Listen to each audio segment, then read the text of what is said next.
Okay, so let's talk about how do you go about making the AC measurements? What is RMS? What is real power? What is apparent power?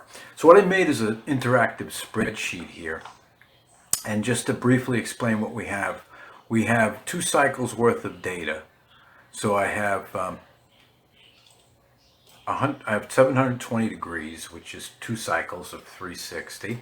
I have 2 columns, degrees and degrees prime, and then radians and radians prime. And the reason for this is so that I can adjust the phase here. So I'm able to hold one column constant while I adjust the phase of the other.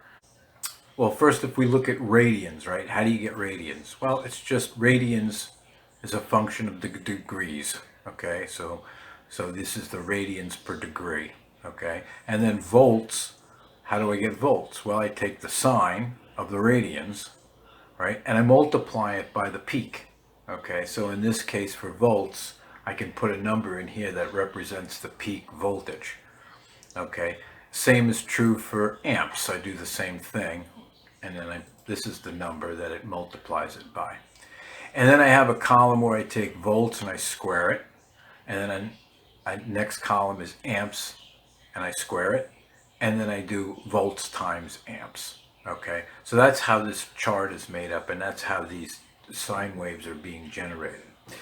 So let's talk about VRMS. Okay, so what, first of all, as you may know, RMS stands for root mean square. Okay, so what does that mean? That means take the voltage and you square it, okay, which is what we've done here. And then you take the sum of that, okay, so you can grab these and take the sum, all right, and then you divide it by the number of samples. So in this case, we have 360 degrees. Each sample is 1 degree, right? So if you look at this, we're taking the square root of the sum of the squares in G, dividing it by 360. Okay, and that is what's giving us 230 volts RMS. Okay, same with current, so it's the same formula, right? And then, so apparent power is simply these two multiplied together, right? So you could say, well, hey, great, I can stop there, right? I can just multiply VRMS times amps RMS, and I know the power. Well, that's true, okay, if they're in phase, okay, as we'll see in a minute. So what is real power then? Well, real power is equal to the volts times the amps, so the instantaneous volts times amps, okay, for each sample, right? So here's the volts times the amps, and then divide that again by number of samples. So you take the sum, okay, of this column, which is this times this, and divide it by 360, okay? And, okay, so that's also equal to 230. Okay, that's great. And then the reactive power is equal to the apparent power squared minus the real power squared, and then you take the square root of that. Okay, and then for power factor, it's just real power divided by apparent power. Okay, so when things are perfectly in phase and you have beautiful sine waves, you don't really need to do all this. You could just take the peak, multiply it by 0.707, and then you could just do the same for current, and then multiply the two, and you have the power. Okay, but what happens if I'm running a load where, let's say it's inductive? Okay, so let me move this now. Put it in a 35-degree change in the current. Okay, so now the current moves. Okay, because I have some inductance. It's a motor.